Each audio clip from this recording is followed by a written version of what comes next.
Hello বন্ধুরা, আজকে আমরা নর্থ ইন্ডিয়ার একটি পপুলার রেসিপি তৈরি করব, যেটি হলো রাজমা। আর এই রাজমা রেসিপির স্বাদ হয় অসাধারণ। তাহলে চলুন কিভাবে খুব সহজ উপায়ে এই রেসিপি তৈরি করা যায় দেখে নেওয়া যাক। তাহলে সর্বপ্রথম আমি এখানে রাজমা নিয়ে নিয়েছি।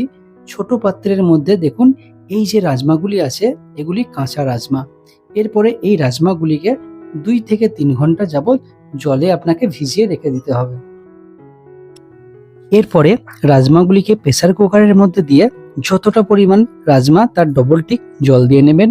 এর মধ্যে 2টি এলাচ, দারচিনি এবং লবঙ্গ অ্যাড করে দিয়ে স্বাদ অনুসার লবণ অ্যাড করে দিয়ে 2 থেকে 3টে সিটি দিলে এই রাজমাটি কিন্তু আরো পারফেক্ট কুকড হয়ে যাবে।